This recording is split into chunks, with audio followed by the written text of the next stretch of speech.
As if the Welsh trouble was not enough to keep King Henry employed, other wars broke out around him. The Scots under the Earl of Douglas crossed the border to harry Northumberland, and Louis of Orleans, the uncle of Richard's queen Isabella, began to stir up the French court to attack England and encourage many descendants of Norman privateers on the coasts of the Channel. Henry's only resource was to keep the nation in good temper by a rigorous and punctual obedience to all the petitions and requests of his Parliament. He has to keep Parliament sweet should he need money. But at the moment, no wonder there's a hiatus in the 100 Years' War, because at the moment, Henry's just in no position to be raising large armies and bouncing across to France and doing things in the Loire Valley or in Brittany or anything like that. I mean, the Welsh and the Scots are revolting. So Oman continues. Accordingly, he showed himself the most constitutional of monarchs, and both now and for many years to come made himself the dutiful servant of the Commons. He also did his best to enlist the favour of churchmen on his side by a cruel persecution of the Lollards. The disciples of Wycliffe had always favoured King Richard, who had shown them complete tolerance, and Henry felt that he was not estranging any of his own partisans when he handed over the Lollards to the mercy of the harsh and fanatical Archbishop Arundel, which was the brother of the Arundel whom Richard II had beheaded. It was under this prelate's guidance that the king assented to the infamous statute De Heretico Comberendo, and that was in 1401, which condemned all the convicted schismatics to the stake and fire. The first victim burnt was William Sawtrey, a London clergyman, and others followed him at intervals all through Henry's reign. So if you remember, I've mentioned it a few times now, so I won't go over it too much, but just to mention, the Lollards were the followers of Wycliffe, who was a very early precursor to Protestantism, saying many of the things that Martin Luther would say. And they'd had an easy time of it, even though technically they were schismatics or heretics. But they'd had an easy time of it under Richard II. He was sympathetic to them. But Henry IV decides, as a bit of a power play, to keep the church sweet, the Orthodox Church sweet, he will persecute the Lollards. And his son, Henry V, does the same instantly. And Churchill on that, because it is sort of a quite important element to society, Churchill says this, quote, "On one issue indeed, half social, half religious, King and Parliament were heartily agreed. The Lollards' advocacy of a church purified of being relieved of all worldly goods did not command the assent of the clergy," i.e., good Orthodox Catholics despise Wycliffites and Lollards. They're doing religion wrong. They resisted with wrath and vigour, the Lollards did. Lollardy had bitten deep into the minds of not only the poorer citizens, but of the minor gentry throughout the country. It was in essence a challenge first to the church and then to the wealthy, because they thought that all men were created equal and that even property and money should be equally dispersed. Or even the idea of private property itself was somehow wrong. So anyone with a lot of property is not going to like the sound of that. The Lollards now sought to win the lay nobility by pointing out how readily the vast treasure of the church might provide the money for continental war. But this appeal fell upon deaf ears. It's not the 16th century. Most people aren't ready to hear this. It's still considered quite radical. The lords saw that their own estates stood on no better title than those of the church. They therefore joined with the clergy in defence of their property. Very severe laws were now enacted against the Lollards. The king declared, in full agreement with the estates, that he would destroy heresies with all his strength.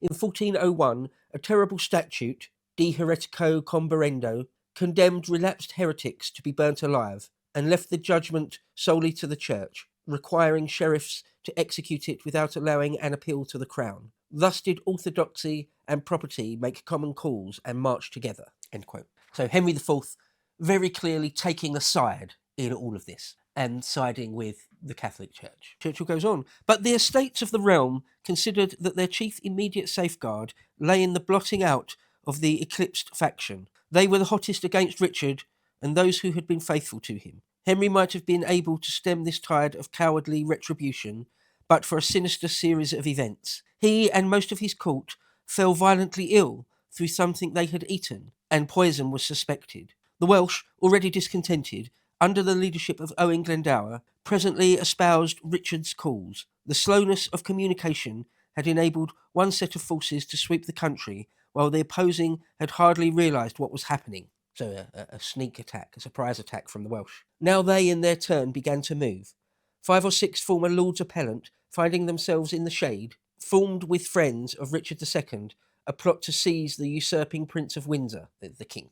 Recovered from his mysterious sickness, riding alone by dangerous roads, Henry evaded their trap, but armed risings appeared in several parts of the country. The severity with which these were quelled mounted to the summit of government. The populace in places joined with the government forces. The townsfolk at Cirencester beheaded Lord Lumley and the Earls of Kent and Salisbury, the last a Lollard. The conspiracy received no genuine support. All the mercy of Henry's temper could not moderate the prosecutions enforced by those who shared his risks. Indeed, in a year his popularity was almost destroyed by what was held to be his weakness in dealing with rebellion and attempted murder. Yet we must understand that he was a braver, stronger man than these cruel personages below him. The unsuccessful revolt, the civil war which had begun for Richard after his fall, was fatal to the former king. A sanctity dwelt about his person, and all the ceremonial and constitutional procedure which enthroned his successor could not rob him of it. As he lay in Pontefract Castle, he was the object of many sympathies, both from his adherents and from the suppressed masses, and this chafed and gnawed the party in power. Richard's death was announced in February 1400. Whether he was starved, or, as the government suggested, went on hunger strike, or whether more direct methods were used, is unknown. The walls of Pontefract kept their secret, but far and wide throughout England spread the tale that he had escaped, and that in concealment he awaited his hour to bring the common people of the time to the enjoyment of their own. All this welled up against Henry Bolingbroke. He faced continual murder plots. The trouble with the Welsh deepened into a national insurrection.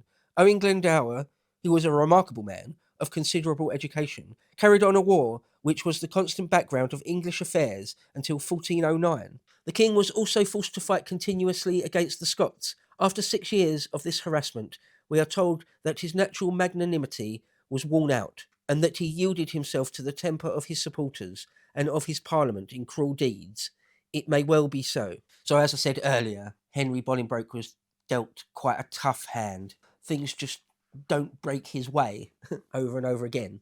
He can't catch a break to save his life. Churchill continues, his most serious conflict was with the Percys. That's a family, the Percys. These lords of the northern marches, the old Earl of Northumberland and his fiery son, Hotspur, Percy Hotspur, had for nearly 3 years carried on the defence of England against the Scots, unaided and almost entirely at their own expense. They also held important areas for the king in North Wales. They could no longer bear the burden. They demanded a settlement of the account, i.e. money. The Earl presented a bill for £60,000, which is a vast sum in the early 15th century. The king, in bitter poverty, could offer but £40,000. Behind this was a longer tale. The Percys had played a great part in placing Henry on the throne, but Edmund Mortimer, Hotspur's brother-in-law, had joined Glendower in rebellion, and the family were now under suspicion. They held a great independent power, and an antagonism was perhaps inevitable. Hotspur raised the standard of revolt, but at Shrewsbury, on July the 21st, 1403, Henry overcame and slew him in a small, fierce battle. It's an important battle, the Battle of Shrewsbury. I'll talk about that in a moment. The old Earl, who was marching to his aid, was forced to submit, and pardon was freely extended to him. Parliament was at pains to absolve him from all charges of treason and rebellion, and declared him guilty of trespass alone. This clemency was no doubt due to the necessities of the border, and to the lack of any other means of defending it against the Scots. The Earl therefore addressed himself to his task, which secured his position at the head of strong forces. So that battle at Shrewsbury in 1403, someone very important took part in that, the Prince of Wales, Henry Bolingbroke's eldest son, another Henry. That's the Henry who goes on to be Henry V, the great victor of Harfleur and Agincourt and Rouen and Paris. So, and he's only young, he's only about 15 years old in 1403, and he fights in that battle. So, you grow up fast back then. But he can say by the time he's about 24 years old, he can say, I've been in battles for 10 years. I'm already a veteran. Truly am a combat veteran of 10 years by the time I'm in my mid-20s, And he got an arrow in the face. He got shot right in the face with an arrow. And that sort of injury, it didn't kill him. It didn't go into his brain or his spinal cord or anything. It didn't take his eye out, but it hit him in the cheek, somewhere in the cheek. But it went right into his head. Now, even though it's not immediately a fatal wound, that sort of thing could very, very often prove to be fatal. because, well, one, you could bleed out, of course, but also if it got infected in any way, if you've got blood poisoning or septicemia or anything like that, it's extremely dangerous now if you get blood poisoning, but back then it was sort of a death sentence. So that injury was a terrible injury, and they had to it's a horrible description of having to cut it out because the arrow was barbed, so they had to sort of make the wound bigger. A surgeon made a special bespoke instrument in order to force the wound in his face even more open, crack it open so that they could get the arrowhead out. So yeah, kind of a frightful injury that the young Henry V got there. Nevertheless, he earned his spurs, so to speak, as Edward I said about his son, the Black Prince, at Cressy. Henry V earns his spurs at Shrewsbury in 1403, so quite an important one. And the Welsh rebellion for a while is put down and quelled by that Battle of Shrewsbury. So an important thing from the English point of view, very important. Churchill goes on, still talking about the elder Percy, the father of Hotspur. But 2 years later, with his son's death at heart, because Hotspur was killed there, he rebelled again, and this time the conspiracy was far-reaching. Archbishop Scrope of York and Thomas Mowbray, Earl of Nottingham, were his principal confederates. The programme of the rebellion was reform, and all personal issues were avoided. Once again, Henry marched north, and once again he was successful. Northumberland was driven across the border, where for some years he remained a menace. Scrope and Mowbray fell into the hands of the king's officers, and Henry, in spite of the appeals of the Archbishop of Canterbury, allowed them to be beheaded after a summary trial. Scrope's execution caused a profound shock throughout the land, and many compared it with the murder of Thomas Becket, i.e., massively unpopular with normal people, something approaching sacrilege. At the same time, the king's health failed. He was said to be smitten with leprosy, and this was attributed to the wrath of God. The diagnosis, at least, was incorrect. He had a disfiguring affection of the skin and a disease of the heart, marked by fainting fits and trances. He was physically a broken man. Henceforward, his reign was a struggle against death as well as life. End quote. So, Henry IV's illness. I've said a number of times, and I'm sure we'll say again in later epochs, that it's very, very difficult to give any sort of medical diagnosis when you're hundreds of years away and there's no way to examine the person or anything like that. So we don't know exactly what it was, whether it was leprosy or not. I've seen lots of people say it was leprosy. Churchill decides to say it wasn't. But what we do know is he had some sort of terrible skin ailment. And that was really common in the pre-modern period. Even if you go back to the 18th century, 19th or 18th century, lots and lots of people had dermatological problems, all sorts of problems with their skin. It would have been very, very common to see even extremely rich and powerful people who could afford the best doctors to just have all sorts of skin ailments. Sounds horrible, doesn't it? But there you go. But it was particularly bad for Henry Bolingbroke. I mean, not just annoying or sort of gross to look at, but it was killing him. Whatever it was that bad.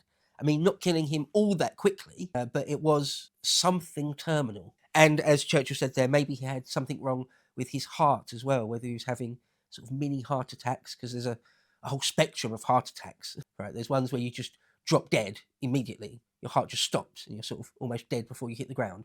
And then you can have very sort of tiny heart palpitation. You can have like an angina condition, or there's all sorts of, there's a myriad of different heart ailments that you can have. Maybe he suffered from strokes, a series of mini strokes. We don't know. But what we do know, what is clear, what you can say for certain, is that he was unwell, sort of, profoundly unwell for the last few years of his reign. As was Edward III, if you remember. If you've got a son who's capable to even help with the running of government, then you'll probably start leaning on him. And Henry IV had lots of sons, none of them particularly old, but the eldest one, Henry, the Prince of Wales, was sort of just about old enough and capable enough to sort of start helping out. And so that is what happened. If you would like to see the full version of this premium video, please head over to lotuseaters.com and subscribe to gain full access to all of our premium content.